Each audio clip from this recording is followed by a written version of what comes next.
आज यहाँ पर आए, हम सब जानते हैं कि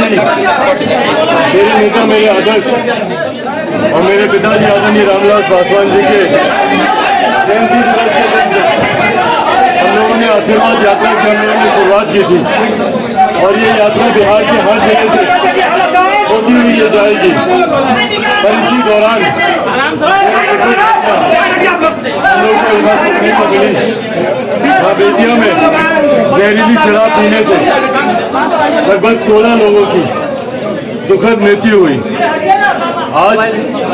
इस यात्रा के दौरान उनके परिवारजनों से मिलकर उनके प्रति व्यक्तिगत तौर पर और लोक जनशक्ति पार्टी की तरफ से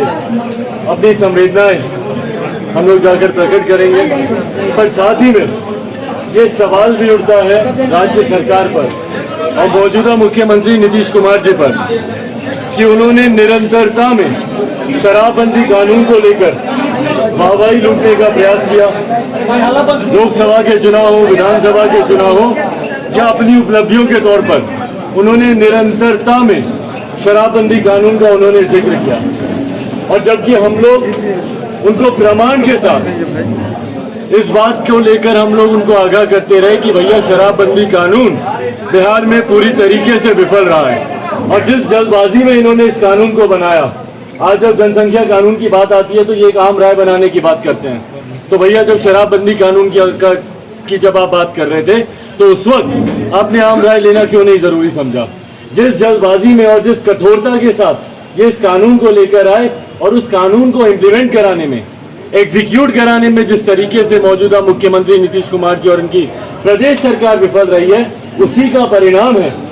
आज जो बेतिया में जिस तरीके से 16 लोगों की दुखद मृत्यु हुई। उसी का परिणाम है कि जब से ये कानून लागू हुआ है निरंतरता में हम लोग देखते आ रहे हैं कि जहरीली शराब के माध्यम से हो या जिस तरीके से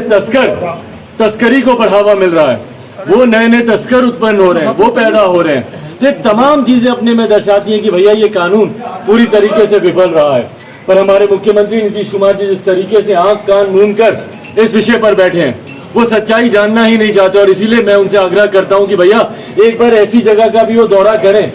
आखिरी बार मुख्यमंत्री नीतीश कुमार जी कब सड़क मार्ग से निकले थे? कम से कम मेरी जानकारी में तो नहीं है। मुझे नहीं पता कि आप लोगों को कितनी जानकारी में होगा, पर हाँ, जब बाढ़ आती है हर साल हेलीकॉप्टर से वो जरूर घूमते हैं, पर वो सड़क मार्ग से भैया हमारे प्रदेश के मुख्यमंत्री हैं, पूरे प्रदेश की यात्रा कीजिए आप सड़क मार्ग से, तब आपको पता चलेगा कि सड़कों की हालात क्या है, यहाँ पर शिक्षकों के हालात क्या है, छात्रों के हालात क्या है,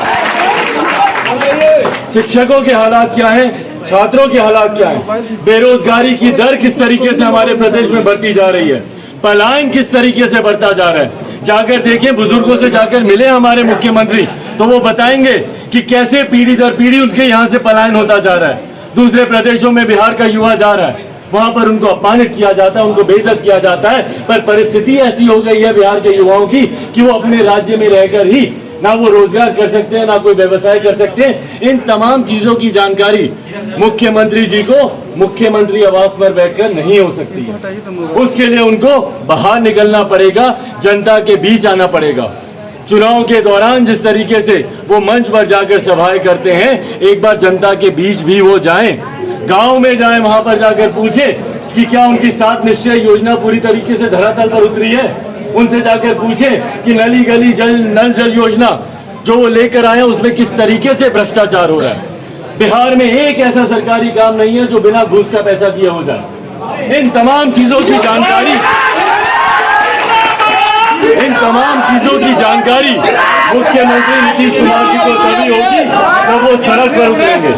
मुख्यमंत्री आवास से निकलेंगे और हेलीकॉप्टर का मुंह छोड़ेंगे और जाकर ऐसे परिवारों से मिले जो बार बार कहते हैं कि शराबबंदी कानून पर कोई उंगली उठाए, कोई हाथ उठाकर दिखाए। भैया हकीकत है,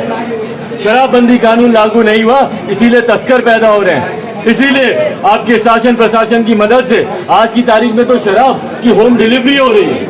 कैसे हो रही है होम डिलीवरी अगर ये शराबबंदी कानून आपका लागू है? तो इन तमाम चीजों की जानकारी निरंतरता में मैंने बिहारी बस यात्रा के दौरान भी मुख्यमंत्री जी को देने का मैंने प्रयास किया। उसके बाद विधानसभा के चुनाव में भी इस विषय को हम लोगों ने उठाया और आने वाले दिनों में जब तक यह हकीकत मुख्यमंत्री के कान तक नहीं पहुंचती, निरंतरता में अकेला सिर्फ चिराग पासवान ही नहीं, लोक जनशक्ति पार्टी ही नहीं, बल्कि पूरे बिहार की 12 करोड़ जनता इस विषय को उठा रही है और इस पर मुख्यमंत्री जी को कार्रवाई करनी ही होगी।